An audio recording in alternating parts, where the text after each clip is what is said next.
आचार्य चाणक्य ने अपने ग्रंथ चाणक्य नीति में बहुत ही गहरी और सटीक बात कही है।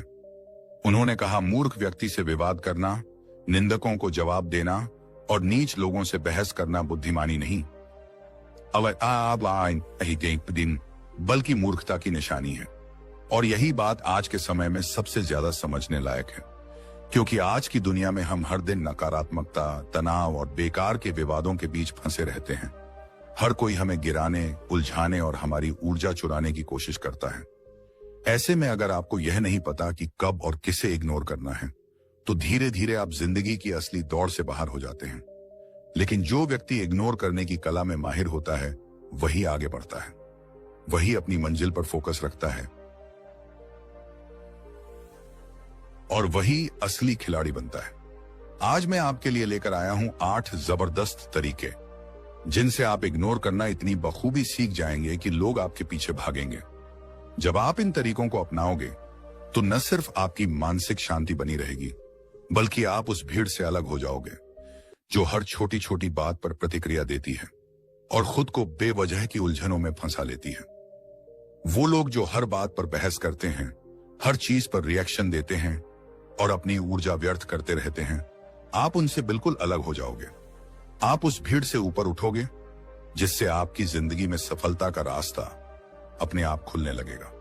तो चलिए दोस्तों, आज मैं आपको बताने वाला हूं ऐसे शानदार तरीके जिनसे आप इग्नोर करना सीख जाओगे, और जिसने यह कला सीख ली, समझो उसने जिंदगी का पूरा गेम ही पलट दिया। वीडियो को आखिर तक जरूर देखना, क्योंकि एंड में मैं आपको एक ऐसा बोनस पॉइंट देने वाला हूं जो आपकी पूरी जिंदगी में काम आएगा और आपको इस दुनिया की भीड़ से अलग एक अलग क्लास और अलग पहचान देगा। तो चलिए दोस्तों, शुरू करते हैं अपनी पहली आदत से। आदत नंबर 1, अगर आपको इग्नोर करना सीखना है, तो सबसे पहले यह समझना होगा कि सारा खेल आपके मन का है। जीवन में हम सभी को कई बार असफलताओं का सामना करना पड़ता है।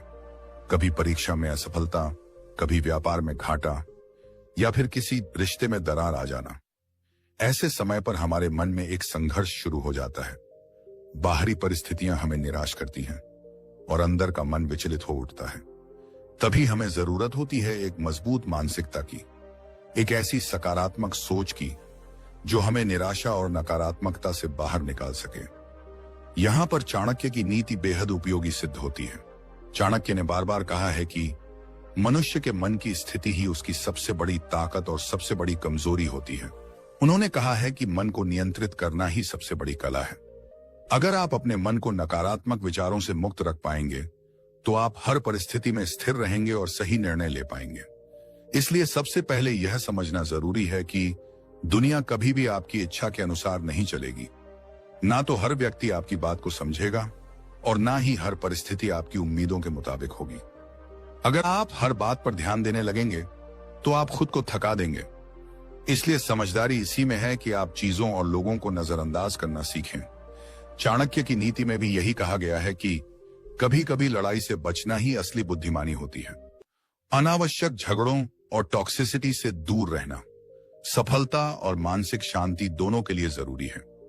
जब आप नकारात्मक बातों को इग्नोर करना सीख लेते हैं, तो आप अपनी ऊर्जा को सही दिशा में लगाना शुरू कर देते हैं, और यही असली पॉजिटिविटी की ताकत है।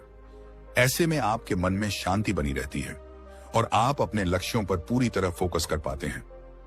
हमारे जीवन में कई बार ऐसी चीजें आती हैं जो हमें पसंद नहीं होती, लेकिन फिर भी उनके साथ रहना पड़ता है। चाणक्य ने इसका बहुत सुंदर उदाहरण दिया है, गुलाब के फूल और कांटों का। हर गुलाब के साथ कांटे होते हैं। आप चाहे जितनी कोशिश करें, कांटों को पूरी तरह खत्म नहीं कर, लेकिन उनसे बचकर फूल तक पहुंचना बिल्कुल संभव है। यह बात हमारे समाज, रिश्तों और जीवन की परिस्थितियों पर भी लागू होती है। हर जगह कुछ न कुछ कठिनाई या बाधा जरूर होगी, लेकिन उनसे लड़ने की बजाय बचने का तरीका सीखना ही बुद्धिमानी है। जब आप ऐसा करते हैं, तो आप अपनी ऊर्जा और समय दोनों को व्यर्थ जाने से बचा लेते हैं। वीडियो की शुरुआत में मैंने कहा था कि कचरे से ध्यान हटाना ज्यादा जरूरी है। आज के समय में सूचना, लोगों की बातें और नकारात्मकता सब कुछ बहुत ज्यादा है। अगर आप हर बुराई से लड़ने की कोशिश करेंगे, तो आपकी सारी ऊर्जा वहीं खत्म हो जाएगी। चाणक्य ने भी अपनी नीति में स्पष्ट कहा है कि बुद्धिमान व्यक्ति वही है जो अनावश्यक झगड़ों में नहीं उलझता, वह अपनी ऊर्जा को सही दिशा में लगाता है और अपने समय की कदर करता है। आपको भी अपने मन में सकारात्मक दृष्टिकोण बनाए रखना चाहिए और केवल अच्छी चीजों पर ध्यान केंद्रित करना चाहिए। इसलिए जरूरी है कि आप ऐसी परिस्थितियों और टॉक्सिक लोगों से दूर रहना सीखें जो आपकी मानसिक शांति छीन लेते हैं। अगर आप किसी बार असफल भी हो जाते हैं तो निराश होकर हार मत मानिए। चाणक्य की नीति में कहा गया है कि जो बार बार गिरकर भी उठ खड़ा होता है वही असली विजेता होता है। अपने मन को इतना सकारात्मक रखिए कि असफलता आपके लिए अंत नहीं बल्कि एक नए आरंभ की प्रेरणा बन जाए। हार मान लेना आसान होता है, लेकिन सफलता पाने के लिए निरंतर प्रयास और सकारात्मक सोच सबसे जरूरी होती है। इस पूरी प्रक्रिया में पॉजिटिव एटीट्यूड की भूमिका सबसे अहम होती है।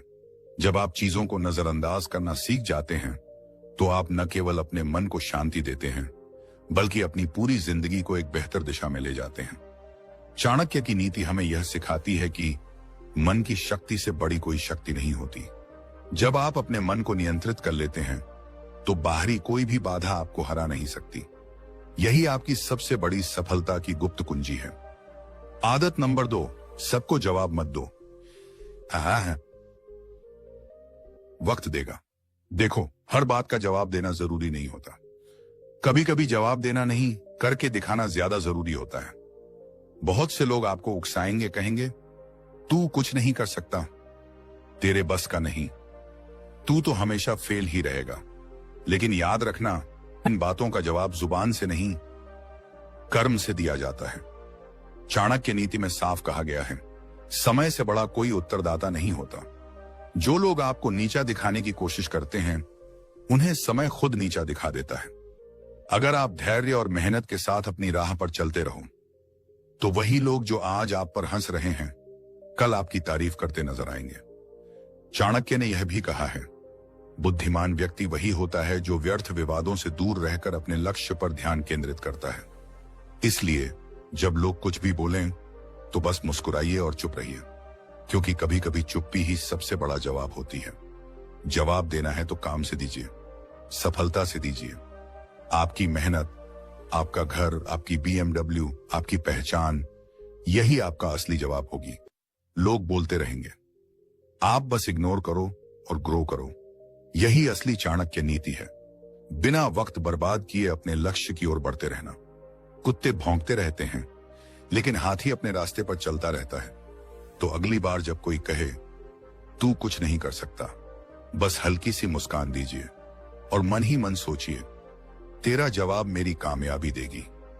और फिर बिना एक शब्द कहे चुपचाप अपने काम में लग जाइए। अगर यह पॉइंट सच में आपको छू गया हो तो नीचे कमेंट में जरूर बताइए, क्या आपने भी कभी अपनी चुप्पी से किसी को जवाब दिया है? और हाँ, ऐसी ही गहरी और दमदार बातों के लिए चैनल को सब्सक्राइब करना मत भूलिए, क्योंकि आगे आने वाले हर पॉइंट आपको भीड़ से हटकर सोचने की ताकत देगा। कम बोलिए, लेकिन ऐसा बोलिए कि दुनिया सुनने के लिए रुक जाए। अब चलते हैं आदत नंबर 3 की ओर। जिंदगी में जितना पॉजिटिव रहना जरूरी है उतना ही ना कहना भी जरूरी है। जो लोग बहुत ज्यादा शरीफ या सीधे होते हैं वो अक्सर किसी को ना नहीं कह पाते। हर काम के लिए तैयार हो जाते हैं, सोचते हैं कोई बात नहीं, मैं कर देता हूं। लेकिन बाद में यही सोचते हैं, हम जैसे अच्छे लोगों के साथ ही बुरा क्यों होता है? हाँ, अच्छे लोगों के साथ ही बुरा होता है क्योंकि वो अपनी सीमाएं तय नहीं करते। चाणक्य नीति में भी साफ कहा गया है कि व्यक्ति को अपनी सीमाएं तय करनी चाहिए, क्योंकि बिना सीमा के लोग आपकी भलमनसाहत को कमजोरी समझ लेते हैं और उसका फायदा उठाते हैं। उन्होंने यह भी कहा है कि दूसरों की बातों को अनसुना करना और आवश्यकता अनुसार ना के निर्णय से ना कहना एक कला है, और जिसने यह कला सीख ली वो न सिर्फ शांत रहता है बल्कि सम्मान भी पाता है। केवल बुद्धिमान व्यक्ति ही यह कला सीख पाते हैं। जो लोग हर चीज में हाँ कहते रहते हैं वे धीरे धीरे दूसरों के बोझ तले दब जाते हैं और अपने लिए जीना ही भूल जाते हैं। चाणक्य ने सिखाया है कि अपनी सीमाएं बनाना, अपनी शक्ति को पहचानना और दूसरों के स्वार्थों के आगे झुकने से बचना बेहद जरूरी है। अगर आप हर किसी को अपने सिर पर बैठा लेंगे तो अंत में मुंह के बल गिरना तय है। इतना बोझ कोई नहीं उठा सकता। और लोग तो तैयार बैठे हैं आपकी कमजोरी का फायदा उठाने के लिए। आप जरा सा